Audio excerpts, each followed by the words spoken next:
What up guys, it is Justice here and welcome back to Runescape. Now, this is pretty interesting stuff, which I really want to cover off today. It's all about the PVM changes and patches that came to the game on the 16th of May, and a lot of controversial stuff's been happening. And the tech tree update has been completely disregarded this week because of all these changes. Let's start off with the first thing around. You can no longer use Cade and Heal with the Lunar spellbook at raids or anywhere, so you can't Cade and Heal anymore. Many teams stopped using this technique there anyway, except if you're duoing something and you can basically stay there an infinite amount of time if there's minimal KO potential. Anyways, it looks like they are pushing players to use the Seren spellbook, whereby the intercept ability about a week ago was buffed to 10 seconds, which is really nice to use. But then you've got other things like the Prism of Loyalty, which sounds great but is just really complicated to use and just takes too much thought processing, where instead you can just DPS or use an Ice Asylum, and again I'll move on to that later. But at Rage you'll get more wrecked now, there's less stuns, so Dreadnips have been nerfed. Once again, Dreadnip nerf 2.0, they nerfed it once already, and now they've nerfed it so they don't even stun Yakamaru anymore. It's completely stun immune. Like, it used to break through that stun immunity, and now it doesn't at all. So less stuns with no heals. So casual raid teams will struggle with this at first, adapting to more specials per Yaka pool as well, i.e. being sanded more, for example, as there's no breaks between Yaka's auto attacks. So in effect, we as players are having to get used to the intended attack speeds of these raid bosses now. And I say intended because this is how it was always supposed to be. Advice would not be to get too downhearted with failing consecutive kills, You know, take a break, come back the next day. The very good teams out there will have to adapt also, and will see a difference, but should be able to deal enough DPS and be aware of the environment to cope with this update. But with any group boss, shit happens, bad luck or mistakes can happen, and that's just something which, as a team, you have to get by, and you have to get past. You may just see a heavy reliance on capable base tanks now as well, and you could say this update has made the word tank more justifiable. Raid gear will help a lot here now, Spirit Shield also, even with the K time nerf. Up to you, but the Bandos Godbook and the Statius Warhammer, remember, do stack and are very nice to take, reducing Yakamaru's defense, allowing you and every person in your team to have greater accuracy.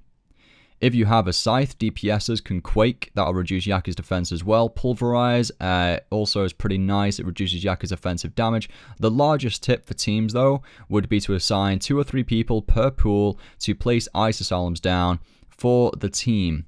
So allocate this early on to prevent having multiple on cooldown, so multiple Asylums on cooldown, and this should help a lot in terms of the continuous heals over time. So use that over your Excalibur, which is only a solo heal item. So definitely choose the Ice Asylum over Excaliburs moving forward. And you always should be stunning jellies. Healing off jellies in the center pool with Soul Split as well can help a lot in terms of the DPSs. So yeah, overall, Yakamaru is supposed to be the hardest boss in the game, right? And I'd say now, after these changes, it does put it up there. And realistically, I think we all knew this change was eventually going to happen, with good reason. Just maybe not as extreme as wiping out Lunar healing completely. Now, it's down to DPS as a whole now. In terms of the change, it's down to DPS, Ice Asylums, more capable tanking combined with debuffs, and the occasional intercept would be nice, by the way, due to the 10-second buff. So it's great to intercept and combine that with a devotion, although I'm not sure how Enrage works with this, but you can easily rotate that around with DPSs and that might help a lot. They've made this change now though before releasing Raids 2 later this year, so there will be 2 new bosses coming out later this year. I'm pretty certain it's going to be a water boss and a flame fire boss with like 3 heads. It looks pretty cool. And that's going to be coming out the second half of this year, where Nips won't work, Cade heals for emergency or easy healing will not work, and these bosses I assume will be even more difficult. So this is going to be a real test, and it's going to be an interesting year ahead of us. It actually gave me an incentive though, all of these changes, to go and actually do raids more, and as well as give base tanking a go. And actually try and learn base tanking properly now, in terms of having to tank properly with the rotations. And for me, I personally will be taking my raid gear. I do have the normal primeval gear, with the gloves and the boots being Acto. And the footage in the background of this video is actually me learning base tanking. I think this is my second kill basing at Yakamaru on the screen right now, like basing properly from start to finish. And I've got to say, it's really enjoyable and it is really intense, actually. You're just constantly having to use your defensives if that's the approach you want to take and try and minimize your food intake. Overall, there is like literally no respite in this now due to the Dreadnip nerf. The auto attacks are constant, there's more specials. But yeah, it's a lot of fun to do, and I hope to do more in the future. It's just getting the team together and everything is a real pain, but as more and more people get experienced at this and get the relevant amount of kill count to, you know, be able to understand what's going on and be able to be like, okay, you're going to be Sandtank and know how to do it. You know, hopefully we're getting towards that stage now, and potentially I can start making efficient teams via the stream, potentially, but still very, very difficult to do. And difficult, by that I mean the time. There's a lot of time where you've got to wait around, viewers have got to wait around while we establish the team, then we've got to sort out roles and make sure that people can do those roles, and there's lots and lots of variables that can go wrong. But we'll see how it goes, and I'm enjoying it, so potentially you'll see some basing of me learning how to base more effectively on stream moving forward. We'll see how it goes. Oh, by the way, I am going to leave in the description video, YouGotLittUp, mate of mine, he's crazily good on this game, PVM wise, and I'm leaving a highlight in the description of him doing a full Yaka kill on a potato without using food, so feel free to check that out over on his Twitch. So yeah, I do think they've wiped out Lunar healing completely at the moment, except for potentially suicide heals at the Cowfight King, for example. And so a compromise, I feel, could be made.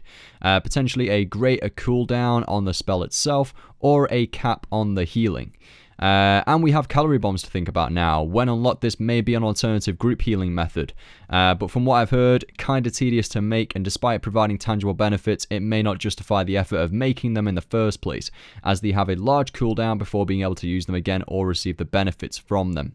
But most of all, utilize Intercept. It will make raids less intensive for base tanks, rotating Intercept when Devotion is activated. I'm not sure though how the Enrage works with this. Barricade timers, by the way, is now scaled. This is another patch this week. It's scaled to your shield level. This has evidently made defenders more useless, because when cading they only last for 7 seconds now with defenders, because their class is a level 45 shield, and this does impact the higher level PVMers out there who were using their defenders whilst within a K to deal more DPS while soul splitting. And I guess the most popular situation for using this method was at Virago, more specifically Duo Virago.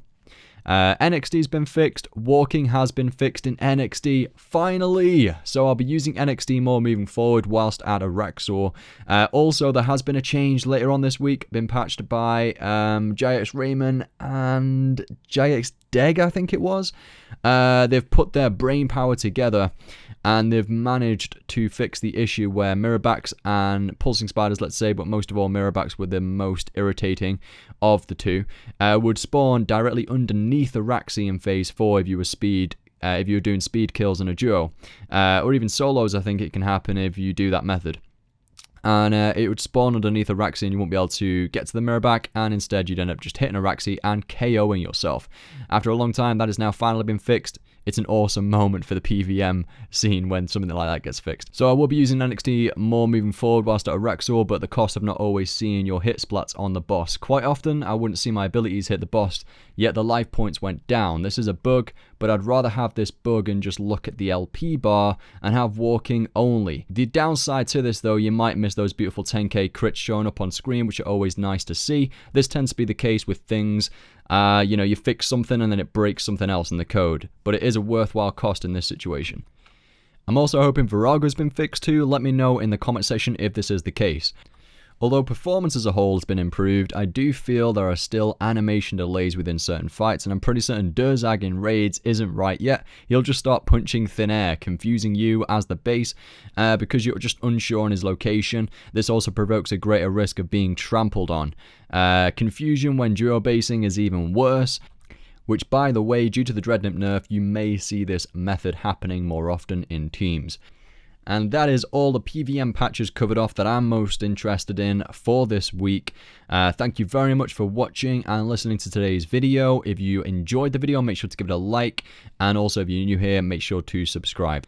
The weekend ahead should be jam-packed full of streams again, so I hope to see you over on Twitch. Until then, have a great weekend, and I'll see you in the next video or stream.